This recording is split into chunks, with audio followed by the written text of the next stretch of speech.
సాధు స్వభావి అయినటువంటి ఓకే వేద పండితుడు. అంటే ఆయనకు పూజారి అఫీషియల్ గా చేసినా చేయకపోయినా ఆయనకు వేదాల మీద పట్టుంది, శాస్త్రాల మీద పట్టుంది. ఓకే, ఒక ఏమంటారు సమాజానికి మార్గదర్శనం చూపెడుతున్నాడు. ఎవరో ఇప్పుడు ఒక తాగుబోతున్నాడు, ఒక చదువుకోనోడు ఉన్నాడు, అన్పడ్ గవారు ఉన్నాడు అంటే వాడు తాగిన మైకల్లో ఏదో చేసిండు అంటే మనం అర్థం చేసుకోవచ్చు. కానీ ఒక ఏమంటారు బ్రాహ్మణులు సాధారణంగా ఏది నలిసి ఇబ్బంది పెడతారేమో కానీ ఆయుధం పట్టుకొని హింస చేయడానికి ఇప్పుడు కాదు, చరిత్రలో ఎప్పుడు కానీ రాజుల కాలంలో కానీ మంత్రిగుండి సలహాలు ఇచ్చేవారు కానీ డైరెక్ట్ గా ఆయుధం పట్టుకునేవారు కాదు.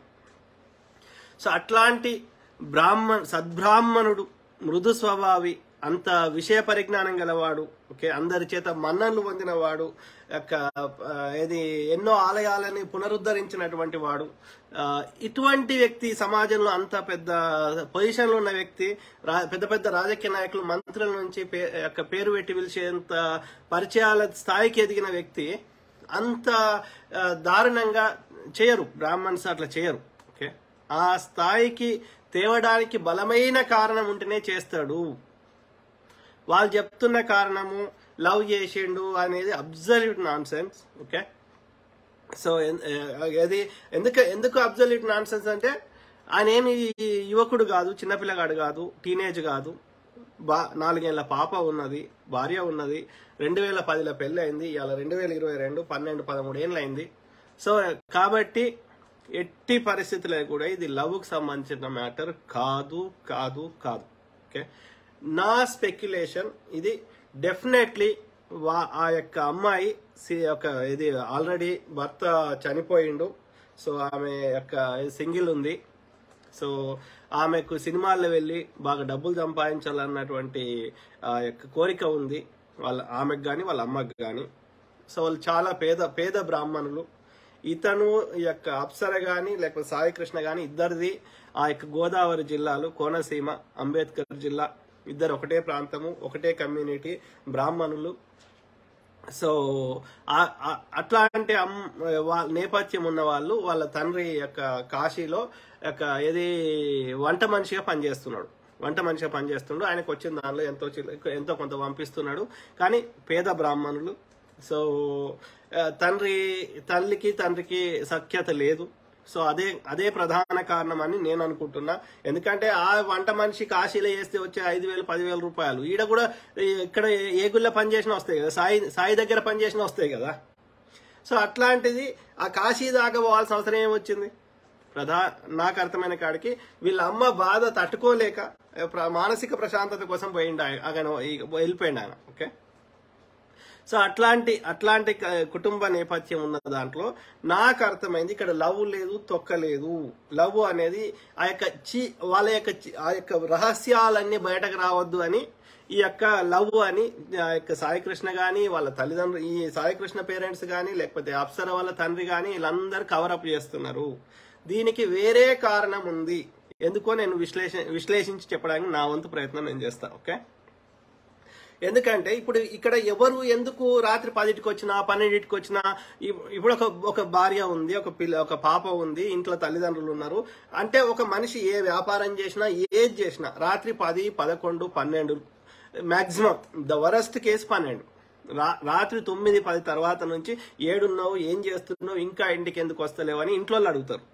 రెండోది ఆ మగోడు దుకాణం బంద్ చేసి కానీ వ్యాపారం బంద్ చేసుకొని కానీ ఏ పని చేసుకున్నా 9, 10 తర్వాత ఇంటికి వచ్చి ఇంత తిని ఒక టీవీ సీరియల్ ఏదో సోషల్ మీడియానో ఏదో ఒకటి కొంచెం రిలాక్స్ అయ్యి తర్వాత వాళ్ళ బెడ్రూమ్లకు పోయి వాళ్ళ శృంగారము ఇంకేవో కార్యక్రమాలు చేసుకుంటారు. ఇది జనరల్ గా ఫ్యామిలీ లైఫ్, ఒక కుటుంబము ఉన్నటువంటి వ్యక్తి.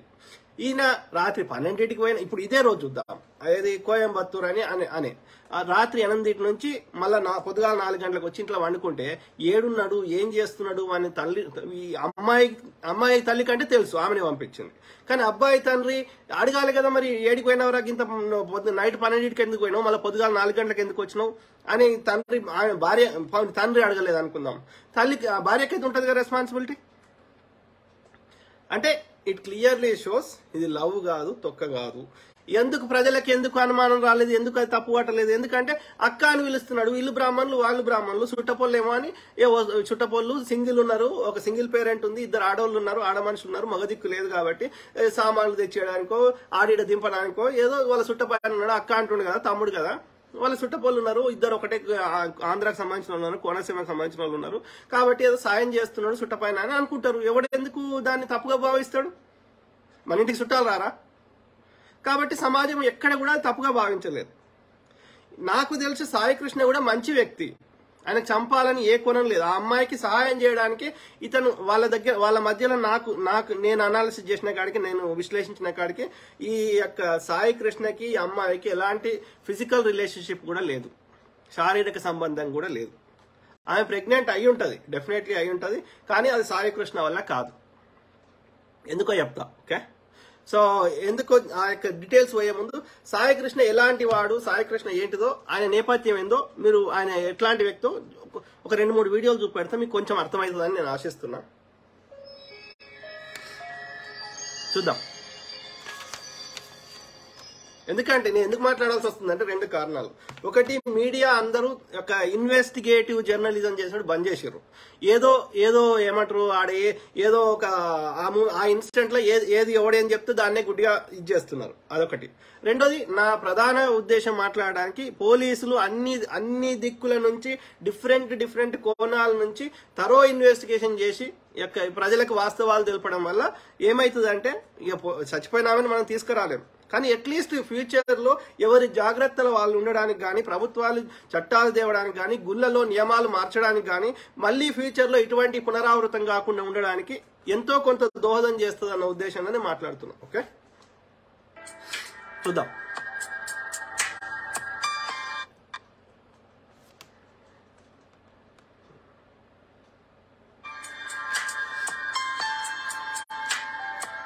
ఇది మైసమ్మ టెంపుల్, బంగారు Maisamma temple.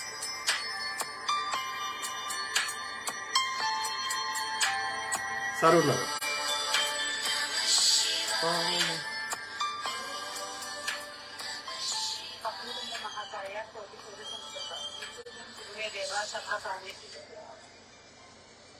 Welcome to KKT. ఇవాళ ఇక్కడ బంగారు మైసమ్మ దేవాలయం, అలాగే వైద్యనాథేశ్వర దేవాలయం కూడా దర్శించడానికి వచ్చాయి. దాని గురించి మరిన్ని వివరాలు తెలియజేయడానికి మనం ఇక్కడ ఆలయ నిర్వాహకులు సాయి గారు మనతో ఉన్నారు.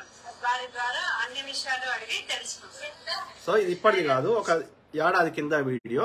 ఓకే, అప్పుడు ఒక వేరే ఛానల్ వాళ్ళు ఆ యొక్క గుడిని దర్శించి ఆ గుడికి యొక్క ప్రాశస్త్యాన్ని చెప్తున్నప్పుడు ఆమె ఏమన్నది, ఆలయ నిర్వాహకుడు సాయి అన్నది. ఓకే, ఇలా కనిపిస్తున్న వ్యక్తే సాయి కృష్ణ, అయ్యగారి వెంకట సాయి కృష్ణ. ఓకే, మాకు ఇక్కడ బంగారు మైసమ్మ దేవాలయం అలాగే వైద్యనాథ దేవాలయం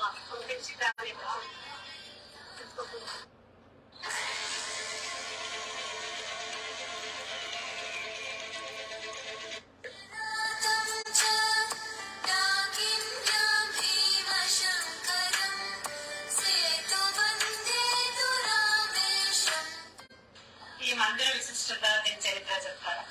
శ్రీమాత్రే సుమారు కొన్ని వందల సంవత్సరాల చరిత్ర అండి. బంగారు మైసమ్మ ఆవిడ. మనకు మైసమ్మలు 24 రకాల మైసమ్మలు ఉంటారు. మనకి దొడ్డి కట్ట మైసమ్మ, కిల్లా మైసమ్మ, అలాగా 24 మైసమ్మ.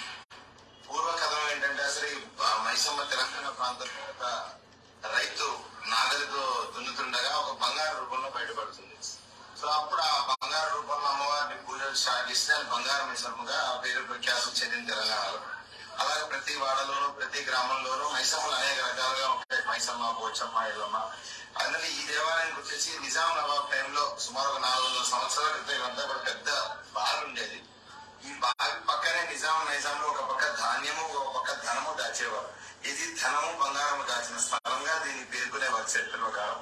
దీనికి రక్షణ దేవతగా పూజనీయంగా ఆ యొక్క బంగారం మైసమ్మని ఇక్కడ పూజ చేస్తూ ఉండేవారు. సుమారు ఇదంతా కూడా చూడొచ్చు ఆయన వేషధారణ కానీ, ఆయన యొక్క ఆహార్యం కానీ, హావభావాలు కానీ, ఆ విషయ పరిజ్ఞానం కానీ, ఓకే, అంత ఈజీగా ఏదో రోడ్ మీద పోయి ఏదో తాగుబోతు సన్నాసి ఏదో ఎవరినో చంపేసే రకం అస్సలే కాదు. మీరు చూడండి, నేను మొత్తం హాఫ్ అన్ అవర్ ఉంది అంతా పెట్టగానే మధ్య మధ్యలో ఫార్వర్డ్ చేస్తా కానీ అట్లీస్ట్ వ్యక్తి ఎలాంటివాడో తెలియాలని చూపెడుతున్నాం. ఓకే, గ్రామం విస్తీర్ణ అవుతున్న సమయంలో ఈ దేవాలయం 3-4 సార్లు తీసుకెళ్ళడం జరిగింది. ఒకసారి చెట్టు కింద, ఒకసారి అమ్మవారి గజ్జల కట్టుగా, అలాగే 3వసారి ఇక్కడ ఉండేది, అలాగే 4 మార్లు 4వసారి చంద్రగ్రహణం వేయమని ప్రైమరీ ఎంత. సో అంటే ఆ తల్లి ఆమెకు ఎక్స్ప్లెయిన్ చేస్తున్నాడు ఆ యొక్క దేవాలయం యొక్క ప్రశస్తత, ఆ మైసమ్మ యొక్క గొప్పతనం ఏంది అని. ఓకే, సో ఆవిడ సంకల్పం దేవాలయం డబ్బులు ఉన్నా ఖచ్చితమైన సంకల్పం ఉన్నా ఎందుకు అమ్మవారి గురించి ఆలోచన చేసింది. మొత్తానికి విజయ వైద్యనాథుడు బంగారు మైసమ్మ ప్రాంగణంలో అన్నపూర్ణాదేవి ప్రతిష్ట 21వ తారీఖు కార్తీక 17 రోజు స్వర్ణం వేసి ఒక సుమారు 30-35 సాముల యంత్రాన్ని దీంచి పౌర్ణమి పూర్తి చేశాక ఆ పదాంతం 3 రోజులు ప్రతిష్ట అవుతుంది. దీంతో పాటు ధన్వంతరి మనకి ఆరోగ్యాన్ని ఇచ్చే పాల సముద్రంలో రాక్షసులు అలాగే దేవతలు తిరిగినప్పుడు 14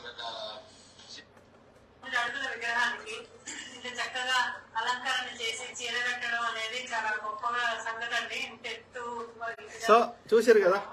సో అది ఆయన సాయి కృష్ణ. ఓకే, సాయి కృష్ణకి ఎందుకు ఆ గుళ్ళ గాని వేరే గుళ్ళ గాని ఎందుకు అంత ఇంపార్టెన్స్ ఉంది?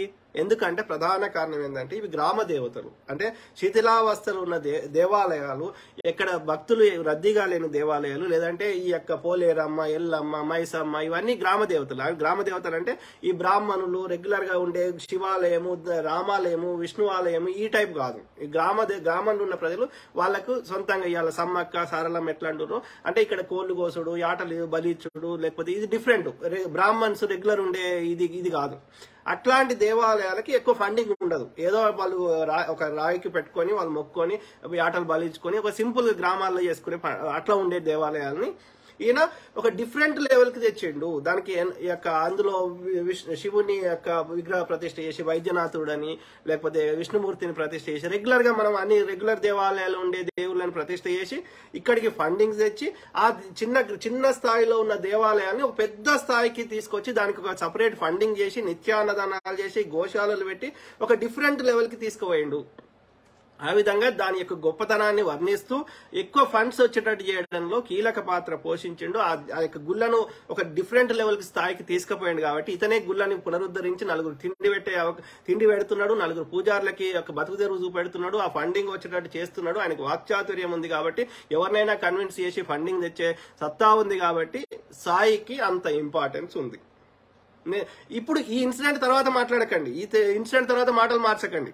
ఇన్సిడెంట్ కంటే ముందు సాయి చెప్పిందే వేదం. అక్కడ పూజారిని హైర్ చేసుకోవాలన్నా, జీతాలు ఇవ్వాలన్నా, ఏం చేయాలన్నా సాయి. నేను సొంత కవిత్వం చెప్తలే. ఓకే, ఆ యొక్క ట్రస్ట్ ఫౌండేషన్ మెంబర్లు అయినటువంటి ఇవాళ ఆకుల అరవింద్ అన్నట్టు ఆయన మాట్లాడుతుండు కదా, బీఆర్ఎస్ నాయకులు, టీఆర్ఎస్ నాయకులు, లేదంటే ఇంకో ఫౌండర్ ట్రస్టీ బీర బాలకృష్ణ అని మాట్లాడుతుండు కదా, లేదంటే ఆ బీర బాలకృష్ణ గారి సోదరి మాట్లాడుతుంది, లేదంటే అక్కడ బీజేపీ కార్పొరేటర్ ఆకుల శ్రీవాణి మాట్లాడుతుంది. వీళ్ళందరూ గతంలో సాయి సాయి సాయి, ఎవ్వరు నోరెత్తినా సాయే. అర్థమైందా? ఇది అట్లాంటిది ఎందుకు అంటే ఒక బలమైన కారణం లేకుండా హత్య చెయ్యడు అట్లాంటి వ్యక్తి అని చెప్పడానికి నేను ప్రధానం. ఇంకోటి రెండోది, పోలీసులు థరో ఇన్వెస్టిగేషన్ అన్ని డిఫరెంట్ యాంగిల్లోకి వెళ్ళి ఇన్వెస్టిగేషన్ చేయాల్సిన అవసరం ఉంది అని చెప్తున్నా. ఓకే,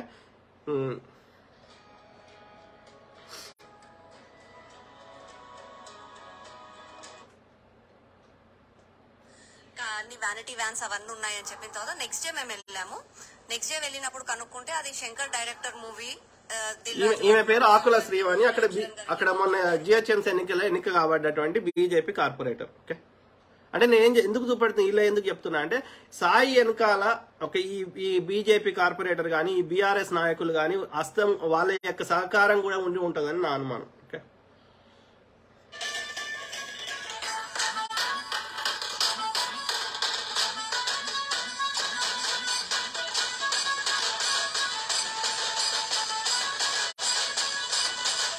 ఈయన బీఆర్ఎస్ నాయకుడు, ఆ బోర్డు ట్రస్టీ మెంబర్ ఆకుల అరవింద్, అది వాళ్ళకి సంబంధించిన ఆయన అనుచరులు. ఓకే, ఆకుల అరవింద్ కూడా చాలా సార్లు మాట్లాడాడు. ఓకే, ఈయననే ఆకుల అరవింద్ అంటే.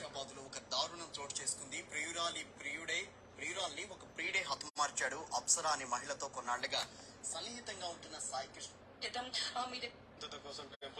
ఈయన ఆకుల అరవింద్. కలిగింది అంటే 3వ తేదీ చెప్పినట్టు కూడా చెప్తున్నారు. అప్పటి నుంచి అతని నడవడిక కానీ ఏమైనా చేంజ్ అనిపించిందని.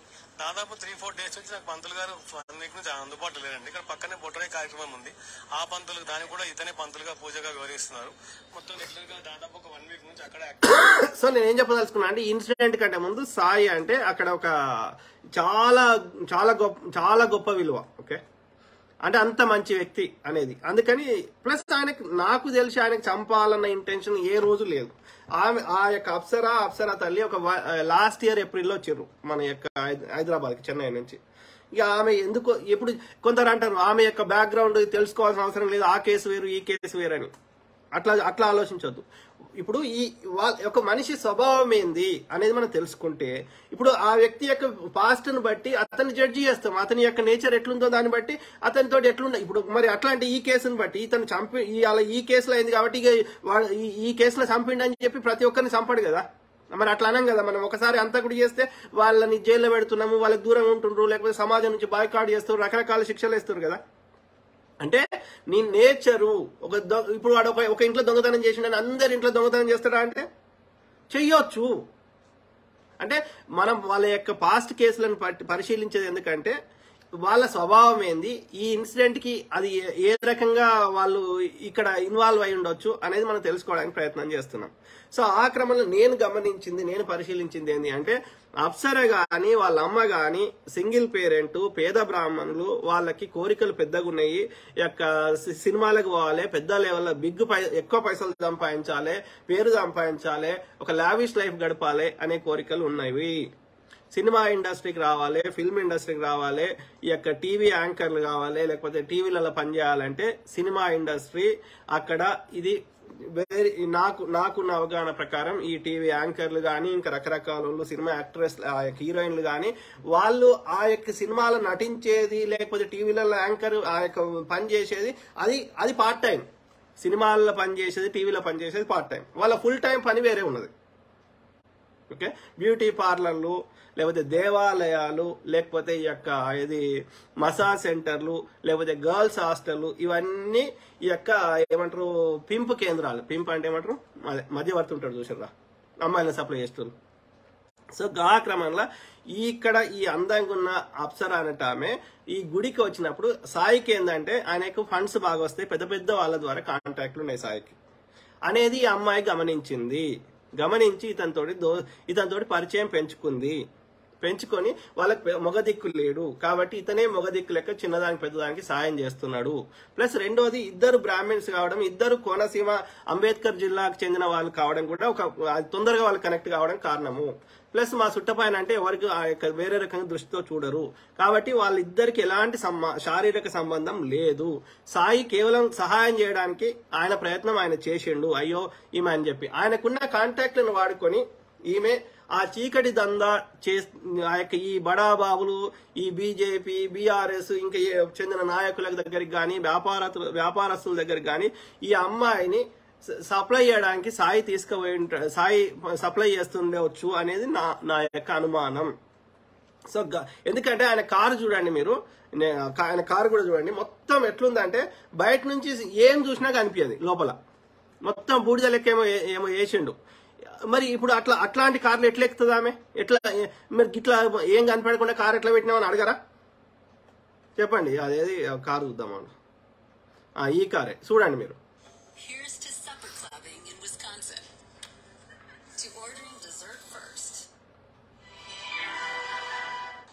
హైదరాబాద్ వెళ్దామని చెప్పేసి వెంకట సాయి సూర్యకృష్ణ అప్సరను తీసుకువచ్చి ఇద్దరి మధ్య వాగ్వాదం జరిగింది.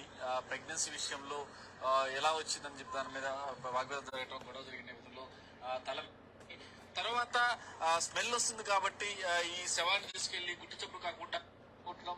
ఆ తర్వాత ఆ కారులోనే దాదాపుగా 3 రోజుల పాటు ఇదే కారులో మనం చూస్తా ఉన్నాం, ఇదే ఫోర్డ్ కారులో దాదాపుగా 3 రోజుల పాటు శవాన్ని పెట్టి తర్వాత నాలలో పడవేసిన ఆ విషయాన్ని కూడా పోలీసులకు పూసుకొచ్చినట్టు చెప్పాడు. సో ఇంత దారుణంగా మహిళను చంపి ఫ్రెండ్స్ ఎలా తెచ్చుకుంటా ఏదో ఒక పెయింట్ లాగా వేసిన సందర్భం కనిపిస్తా ఉంది. ఒకవేళ బ్లాక్ స్క్రీన్ వేస్తే పోలీసులు పట్టుకుంటారు కాబట్టి పోలీసు గమనం రాకుండా చాలా పకడ్బందీగా 3 రోజుల పాటు శవాన్ని కారులో పెట్టుకొని కూడా వెళ్ళి వాళ్ళ అమ్మను పరామర్శించాడంటే నిజంగా చాలా స్కెచ్ చాలా పక్కగా ఉన్నట్టు తెలుస్తా ఉంది.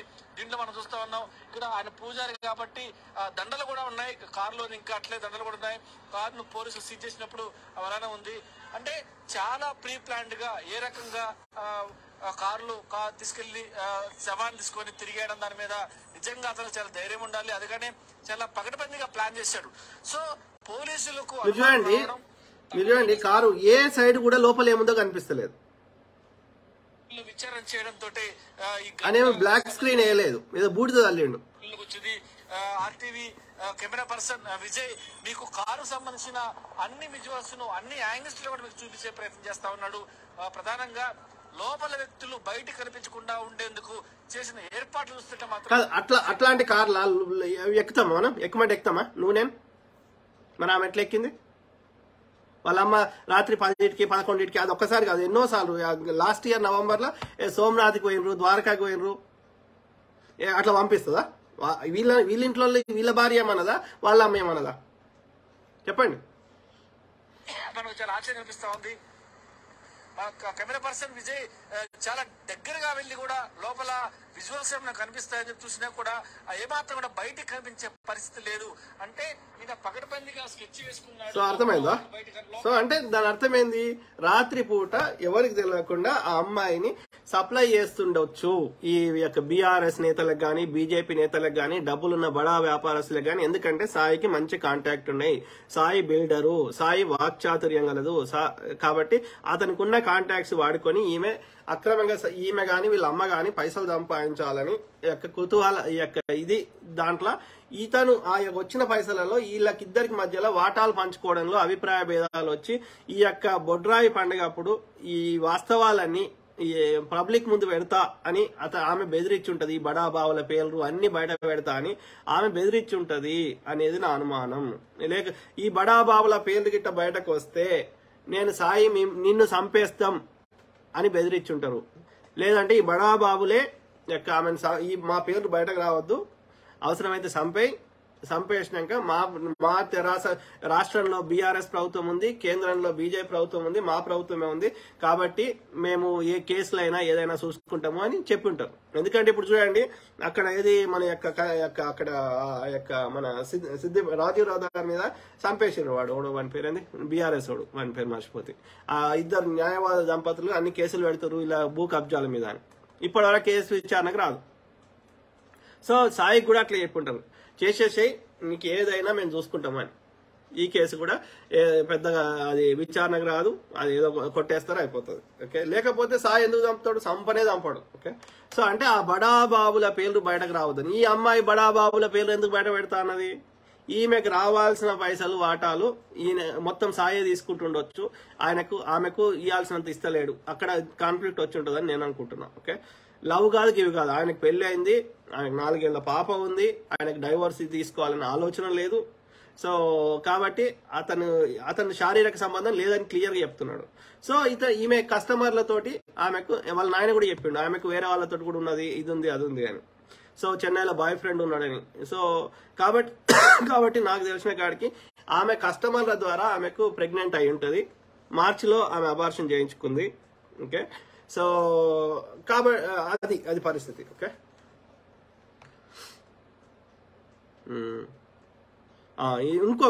అయితే ఈ కేసులో ఇంకా కొన్ని విషయాలు మనము ఈ వాస్తవాలు ఎందుకు మాట్లాడదు. అయితే ఇంకోటి ఏంటంటే ఇప్పుడు ఈ యొక్క శవాన్ని అంత బరువు ఉన్నది 60 నుంచి 70 కిలోల అమ్మాయి ఒక్క సాయి ఎట్లా తీసుకుపోతాడు, ఎట్లా ఆ మూతలు తీస్తాడు, ఎట్లా అలా పెడతాడు అనేది ఒక్కరితోటి కాదు, అట్లీస్ట్ ఇంకొక వ్యక్తి ఉండాలనేది. సో ఆ క్రమంలో అక్కడ ఎవరైతే ఉన్నారో అక్కడ లోకల్ వాళ్ళు రికార్డ్ చేస్తలేరు అనుకుని అక్కడ ఎవరైతే ఆ శవాన్ని తీసినప్పుడు సహకరించారో వాళ్ళందరూ మాట్లాడుకుంటున్నప్పుడు తెలిసింది ఏంటంటే ఒక ఆయన సునీల్ అని ఉంటాడట. ఆయన ఓన్లీ సాంబారే వస్తాడంట ఆ యొక్క భోజనం పెట్టేటప్పుడు, అదే నిత్యాన్నదానం చేసేటప్పుడు. ఆయన జుంపాలు పెట్టుకుని పంతులు లేకుంటాడట, పంచ అంటే లుంగి. ఓకే, సో ఆ లుంగి అదే తెల్ల పంచ వాళ్ళు పంచ అంటారు ఆంధ్రలో. సో ఆ పంచ కట్టుకొని ఉంటాడట. సో ఆయన జర బలిష్టంగా ఉన్నాడట. ఆయన సహకరించుంటాడు. ఎందుకంటే ఆ రోజు నుంచి ఆ యొక్క సునీల్ అంటే ఆయనకి అనిపిస్తలేడు. అర్థమైందా? అప్పటి నుంచి ఇక నాకు తెలిసి ఆంధ్రాకు వాడికి వారిపోయాడు, చెన్నైకు గిన్నెకు వారిపోయాడు. రెండోది ఏంటి అంటే ఇప్పుడు ఈ దారుణం చేసిన తర్వాత సాయి మీద రక్తం పడి ఉంటుంది, ఆ అమ్మాయి మీద రక్తం పడి ఉంటుంది. మరి ఆ రక్తపు బట్టలు ఏడికి పోయినాయి? నాకు తెలిసి ఆ సునీల్ అంటే ఆయనకి ఆ రక్తపు మరకపు బట్టలు ఇచ్చి ఆయనను పంపించి ఉంటారు. ఎన్నో ఊరవుతారు, ఎన్నో కాలబెట్టు అని చెప్పి ఉంటాడు. ఆ సునీల్ తీసుకొని కాలబెట్టి ఉంటాడు అనేది నా అనుమానం. ఓకే, సో అట్లనే యొక్క అమ్మాయి శరీరం మీద బట్టలు లేవు. చెడ్డీ అదే అండర్వేర్ ఒకటే ఉన్నది, చెడ్డీ ఒకటే ఉన్నది. అది కూడా తొడల పై కిందికి ఉంది, గంత వరకే. ఎందుకు బట్టలు ఉన్నాయి ఆమెకి? ఎందుకంటే నాకు తెలిసిన కాడికి రేపొద్దున ఏ కారణం చేత శవం బయటపడ్డా గానీ అది ఎవరి శవమో తెలియదు, బట్టలు ఉంటే తెలిసే అవకాశం ఉంటుంది అని నేను అనుకుంటున్నాను. ఓకే, చూడండి మీకు అర్థమైంది కొంచెం. What happens when fungus thrives in toenails and toenails get discolored? You have a mutated superfund. పెట్టుకుంది కదమ్మా, నడుము బెల్ట్ వేసుకున్నాను. హెల్త్ బాగా 50 ఏళ్ళ తర్వాత పుట్టుకుంటాను. చాలా మన రాముల వారి గుడి కాడ ఇదే గొడవ. ఆడికే ఏమన్నా ఏమంటారు, సీరియల్ కిల్లరే వెళ్ళినకి అనవాడ మీరు దొంగ. ఇప్పుడు ఈ దాకా తెచ్చినప్పుడు ఒక్క పిల్లతోని పెట్టుకోవద్దు.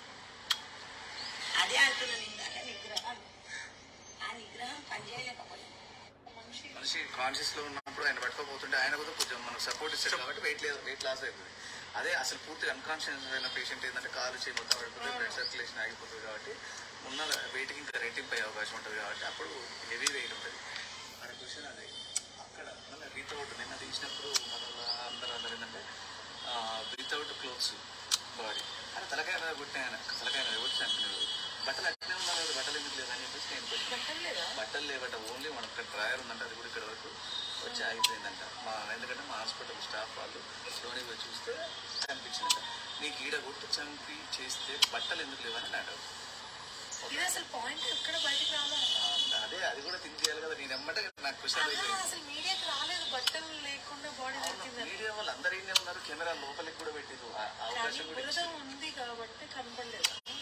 క్లోత్స్ బురద ఉన్నా కూడా క్లోత్స్ ఎలాడే క్లోత్స్ వెళ్తే ఒక 3 days లో డిస్పోజ్ అయితే కావు బట్టలు కావు. అది మరి నీకు ఒకవేళ వేరే రకంగా చంపకుండా ఇది ఉంటే యాక్చువల్గా ఆ బాడీ మీద కంపల్సరీ ఉన్న క్లోత్స్ అడిగిపోతుంది. చెప్పండి, ఇది నిజంగా ఈ పాయింట్ అసలు ఎక్కడ మొదలు మేము ఉన్నాం కదా, ఎక్కడ రాలేదు బాడీని బట్టి. కానీ నాకు తెలిసి ఇంకా ఎవరైనా ఖచ్చితంగా ఉండే ఛాన్స్ ఉంటాయి. ఎందుకంటే ఒకవేళ చంపే దాంట్లో లేకున్నా కూడా అమ్మాయిని హెల్ప్ అమ్మాయిని డిస్పోజ్ చేసే విషయంలో హెల్ప్ చేసి ఉంటారని క్లాత్స్ ఎన్ని తీసేసి ఉంటారంటారు. అంటే ఎవిడెన్స్ ఉండకూడదు. ఎవిడెన్స్ ఉండడానికి క్లాత్స్ అంటే అప్పుడు విత్ అంటే ఏమంటారు దాన్ని సెక్షువల్ హెరాస్మెంట్ చేసి అప్పటికప్పుడు ఆడదంటే మాత్రమే క్లాత్స్ లేకుండా చేస్తారు. మనకు తెలిసిన జ్ఞానం. ఒకవేళ ఎలా కాకుండా ఉంటే క్లాస్ తీయాల్సిన అవసరం. కొంతమంది ఉంటారు, మనం క్వశ్చన్ ఇస్తాం, ఆ బ్లడ్ వస్తుంది కదా, ఆ బ్లడ్ను తోడడానికి వస్తుంది చెప్పేసి తీసేయచ్చు. బ్లడ్ తోడడానికి బొంటి మీద ఉన్న బట్టలు మొత్తం తీసుకుంటారు కదా, మా అంటే వాడి చొప్పు బీల్కి చెప్తారు, కట్టేస్తారు బ్లడ్ రాకుండా ఉంటారు. బట్టలు లేకుండా డిస్పోజ్ చేస్తారు.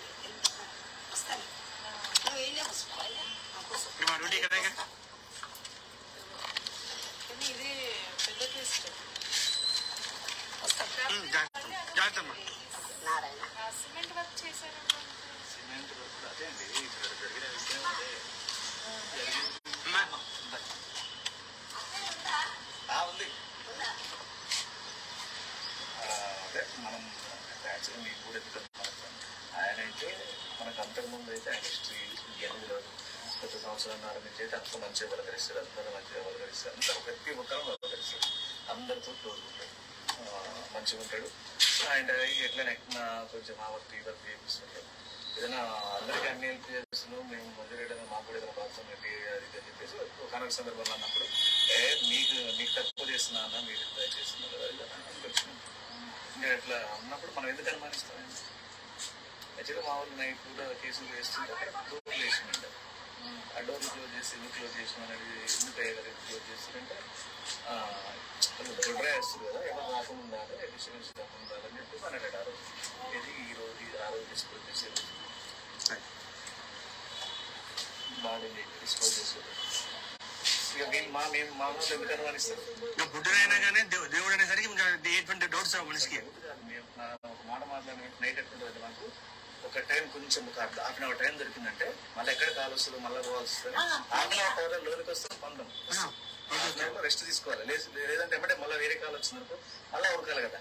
అందుకని 1 నిమిషం 2 నిమిషాలు అంటే ఎవరైనా సరే బయటకు వచ్చి మాట్లాడితే ఎవరైనా ఉందంటే మళ్ళీ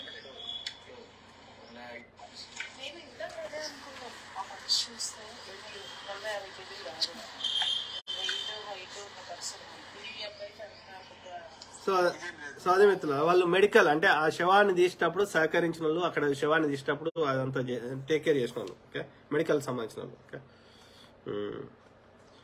సో ఇంకా ఇది అప్సరా పేరెంట్స్. ఇంకోటి ఏంటి అంటే ఇప్పుడు అప్సరా తల్లిదండ్రులు కానీ ఎవ్వరు కూడా చూడండి మీరు, అసలు నా బిడ్డకు న్యాయం చేయాలి, అతన్ని శిక్షించాలి, ఇంకోటి చేయాలి, ఆ డిమాండ్ తోటి కొట్లాడతలేరు. ప్లస్ ఆమె యొక్క చెన్నైకి సంబంధించిన ముచ్చట్లు, ఆ యొక్క భర్తకి సంబంధించిన ముచ్చట్లు మాట్లాడడానికి సిద్ధంగా లేరు. ఎందుకని? దేవుడు చూసుకుంటాడు అంటున్నారు. ఎందుకంటే ఎక్కువ దవినా కొద్దీ ఎక్కువ ఈ నిజాలు, ఈ సాయికి సంబంధించిన నిజాలు కానీ ఆ యొక్క అప్సరాకి సంబంధించిన నిజాలు కానీ ఇంకెక్కువ బయటకు వస్తాయని భయపడుతున్నారు. అంటే ఒక కేసు పోయి ఇంకా 10 కేసులు అయ్యే అవకాశం ఉందని భయపడుతున్నట్టు నాకు అర్థమవుతుంది. ఓకే, ఇది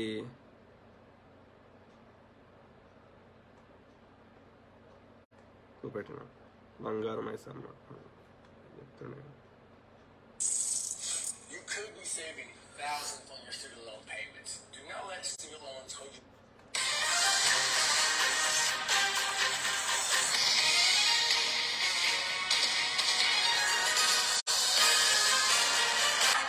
రంగారెడ్డి జిల్లా మహేశ్వరం నియోజకవర్గం సైలనగర్ డివిజన్ లోని road number 15 Shri Venkateshwara colony Sailanagar division అధ్యక్షులు ఆకుల అరవింద్ కుమార్ ఆధ్వర్యంలో విగ్రహాల ప్రతిష్టాపన మహోత్సవం దప్ప వాయిద్యాల నడుమ బాజా భజంత్రీల మధ్య అంగరంగ వైభవంగా జరిగాయి.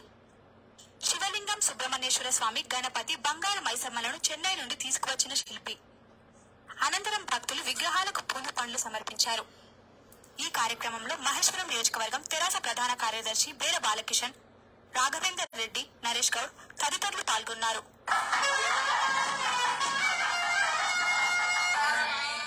సో ఇది పాతది వీడియో మిత్రుల 2 years బ్యాక్ది.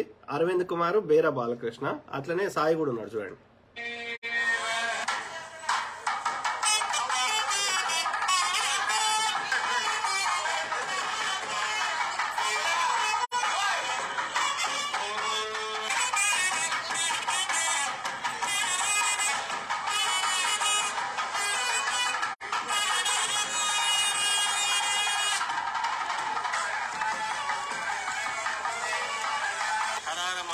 శంభో శంకర్, ఓం నమ శివాయ. ఈరోజు Saroornagar division Venkateshwara colony road number 15లో విగ్రహ ప్రతిష్ట మహోత్సవ కార్యక్రమం అతి ఘనంగా జరపబడుతుంది. దాదాపు 15 సంవత్సరాల క్రితం ఇక్కడ ప్రైమరీ హెల్త్ సెంటర్ వాళ్ళు, Saroornagar mandal primary health centre వాళ్ళు డాక్టర్ చంద్రకళ, సూపరింటెండెంట్ ఈశ్వర్ గారు ఆధ్వర్యంలో ఆ రోజు ఒక టెంపుల్ బంగారు మైసమ్మ టెంపుల్ నిర్మించడం జరిగింది. ఆ రోజు ఇక్కడ అనేక మంది రోగులు వస్తారు. వాళ్ళంతా కూడా ఆరోగ్యాలు ఉండాలని చెప్పి ఆ టెంపుల్ నిర్మించుకున్న తర్వాత ఆ టెంపుల్ ఈ రోజు అంచెలంచెలుగా అభివృద్ధి చెందుతుంది. ఈరోజు సరూర్నగర్లో ఒక మహా దేవస్థానంగా అవతరించింది. ఈరోజు అదే భాగంలో ఈరోజు ఇక్కడ ఒక బంగారు మైసమ్మతో పాటు వైద్యనాథేశ్వర స్వామి, పల్లి దేవసేనాపతి సమేత వాసుకి సుబ్రహ్మణ్యం స్వామి దేవస్థానం, మన గణపతి స్వామి, అదే మాదిరిగా మన లక్ష్మీ కుబేరుడు, ఇట్లా దాదాపు ఒక 5 దేవాలయాలు ఇక్కడ విగ్రహాలు ప్రతిష్ఠించడం జరిగింది. భవిష్యత్తులో ఈ టెంపుల్ని మరింత అభివృద్ధి చేసి, ముఖ్యంగా మేము చెప్పాలంటే ఈ చుట్టుపక్కల ప్రాంతంలో అసలు లక్ష్మీ కుబేరుడు దేవాలయం ఎక్కడ కూడా లేదు. ఇది అనుకుంటా బహుశా ఈ మహేశ్వరం కానీ ఎల్బీ నగర్ కానీ ఇది మొదటి టెంపుల్ అనుకుంటా. ఈరోజు భవిష్యత్తులో కూడా మరింత టెంపుల్ని అభివృద్ధి చేస్తామని చెప్పి దీని తోడుగా మా సాయి పంతులు గారు ఈ కార్యక్రమానికి వెన్నంటుండి ప్రతి విషయంలో కూడా అసలు వేద పండితులను తీసుకొచ్చి తపతులను తీసుకొచ్చి దాదాపు ఒక 6 నెలల నుంచి ఈ టెంపుల్ అంతా కూడా ఇప్పుడు ఒక 60% వరకు రావడం జరిగింది. ఇంకా భవిష్యత్తులో రేపు జరిగే మహాశివరాత్రి రోజు ఈయన టీఆర్ఎస్ టీఆర్ఎస్ కార్యదర్శి బేర బాలకృష్ణ ట్రస్ట్ యొక్క ఫౌండర్ ట్రస్టీ మెంబరు బోర్డుకి ఏమన్నాడు, మా సాయి పంతులు 6 నెలల నుంచి కష్టపడి ఈ టెంపుల్ ని ఈ యొక్క ఇన్ని విగ్రహాలు ప్రతిష్ఠానికి ప్రధాన కారణం సాయి పంతులు అని చెప్తున్నాడు. అర్థమైందా? టెంపుల్ అంతా కూడా పూర్తిగా కంప్లీట్ చేసుకుంటాం. దీనికి మా పెద్దలు కరీంనగర్ డివిజన్ మహేశ్వరం కాన్స్టిట్యూషన్ ప్రధాన కార్యదర్శి బేల బాలకిషన్ గారు, అదేవిధంగా చాలా మంది ఇక్కడ ఉన్న అధికారులే కానీ, మా మంత్రి గారి సహకారంతో కానీ, మా కార్పొరేటర్ గారు దయాకర్ రెడ్డి గారి సహకారంతో కానీ, మా మేడం సబితా ఇంద్రారెడ్డి గారి సహకారంతో కానీ రేపు టెంపుల్ ని మరింత అభివృద్ధి చేసుకుంటాము. భవిష్యత్తులో ఇది ఒక ప్రసిద్ధిగా టెంపుల్ గా తీర్చిద్దామని చెప్పి ఈ దేవాలయం కమిటీ తరఫు నుంచి నేను మీకు విజయముఖం తెలియజేసుకుంటాను. జై హింద్. హర హర మహాదేవ, హర హర మహాదేవ. కరీంనగర్ గ్రామ ప్రజలందరికీ నమస్కారం. ఈయన పేరు బీర బాలకృష్ణ.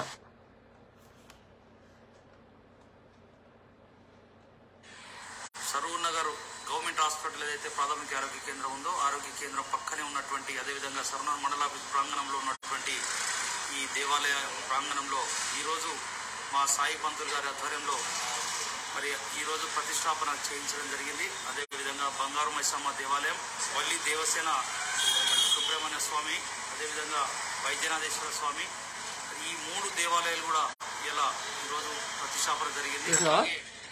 ఇంకో ఫౌండర్ మెంబర్ బేర బాలకృష్ణ ఏమంటాడు, మా సాయి పంతుల వల్లనే జరిగింది. అంటే ఈ గుడి ఇంత ఒక గ్రామ స్థాయిలో ఉన్న గుడి, ఒక సింపుల్ గా ఉన్న గుళ్ళు ఇలా ఒక డిఫరెంట్ లెవెల్ పోయి ఎంతో మందికి ఎంతో ఫండ్స్ కలెక్ట్ చేస్తూ ఎంతో మందికి తిండి పెడుతున్నటువంటి గుడిగా అవతరం చెందడంలో సాయి పాత్ర కీలకం అనేది మనం గమనించాలి. ఓకే, ఆయనకు ఈ యొక్క శిల్పాలు ఎక్కడ దొరుకుతాయి, దాన్ని ఎట్లా, ఎందుకంటే ఆయన బిల్డర్ కూడా. ఓకే, ప్లస్ MBA చేసిండు. ఓకే, సో ఇక్కడ ప్రధాన కారణం చంపడానికి లవ్ కాదు, తొక్క కాదు. ఓకే, వాళ్ళకి వ్యాపార లావాదేవీల్లో వచ్చినటువంటి అభిప్రాయ భేదాలే అనేది నా అభిప్రాయం. ఓకే, కాబట్టి డిఫరెంట్ యాంగిల్లో పోలీసులు అన్ని రకాలుగా తరో ఇన్వెస్టిగేషన్ చేయాలి, ఇంటరాగేషన్ చేయాలి అనేది నేను ఈ వీడియో ద్వారా చెప్పాలనుకున్న ప్రధాన సారాంశం. చెప్పి ప్రజలకి వాస్తవాలు తెలపాలి, ఇట్లాంటి పునరావృతం కాకుండా చూడాలి అనేది చెప్పదలుచుకున్నాం. ఓకే, ఇంకా కొన్ని పాయింట్స్ చూద్దాం. ఓకే, చాలా వరకు చెప్పిన. సో బిజినెస్ ఓకే చెప్పిన. సో వాళ్ళ యొక్క బ్యాంక్ అకౌంట్లు అన్ని చూస్తే చాలా విషయాలు తెలిసే అవకాశం ఉంటుంది. అప్సర యొక్క కుటుంబ సభ్యుల యొక్క బ్యాంక్ అకౌంట్లు కానీ, వాళ్ళ అక్కది కానీ, వాళ్ళ అమ్మది కానీ, ఈమెది కానీ, ఆమెకి ఇంకా బాయ్ ఫ్రెండ్ కానీ, ఆమె సన్నిహితుల యొక్క బ్యాంక్ అకౌంట్లు కానీ, ఈ అప్సర యొక్క ఫోన్ కాల్ కానీ, ఎవరెవరికి ఫోన్ చేసింది కానీ, సాయి కృష్ణ వాళ్ళ కుటుంబ సభ్యుల యొక్క బ్యాంక్ అకౌంట్లు కానీ, వాళ్ళ యొక్క కాల్ డేటా కానీ, ఇవన్నీ పరిశీలించాల్సిన అవసరం ఉంది. ఒకవేళ క్యాష్ ట్రాన్సాక్షన్ చేసినరా ఇవన్నీ చూడాల్సిన అవసరం ఎంతైనా ఉంది. ఓకే, సో కాబట్టి అందరిని ఇంటరాగేట్ చేయాలి, అందరి బ్యాంక్ అకౌంట్లు, అందరి కాల్ డేటా. దీని ద్వారా చాలా వరకు మనకి ఇన్ఫర్మేషన్ తెలిసే అవకాశం ఉంటుంది. పోలీసు మిత్రులారా, ఓకే, మీరు ప్రజల యొక్క నమ్మకాన్ని, ప్రజలు మీకు జీతాలు ఇస్తారు, కేసీఆర్ ఇస్తలేడు, కేటీఆర్ ఇస్తలేడు, నరేంద్ర మోడీ ఇస్తలేడు. ప్లస్ ఈయనకి ఈ యొక్క సాయి పంతులు మోడీ అని రాసుకున్నాడు ఆయన కారు మీద. సో బీజేపీ వాళ్ళ అండదండలు బాగా ఉన్నాయని, బీఆర్ఎస్ బీజేపీ రెండు ఒకటే. ఆ రెండు వాళ్ళ నాయకుల యొక్క అండదండలు వీళ్ళ వెనకాల ఉన్నాయి. ఇతను సప్లై చేసే అమ్మాయిలను బీఆర్ఎస్ బీజేపీ నేతలకే అనేది వాళ్ళ పేర్లు బయటకు రాకుండా ఉండడానికి సాయిని బలి పశువు చేస్తున్నారు. ఒకవేళ వాళ్ళ పేర్లు బయట పెడితే నిన్నే మేము సాయి నిన్ను చంపేస్తామంటే తను కాపాడుకోవడానికి హత్య చేసి ఉంటాడు. లేకపోతే సాయి 1% కూడా చేసే రకం కాదు. నేను ఆయన 2 years 3 years బ్యాక్ ఉన్న వీడియోలు కూడా చూపెట్టిన. చూద్దాం. ప్లస్ ఆమె అప్సర గాని, ఆమె వాళ్ళ అమ్మకి గాని పైసల పిచ్చి బాగున్నది. అక్రమంగా బిగ్ మనీ కావాలి, పెద్ద మనీ కావాలి, కష్టపడకుండా.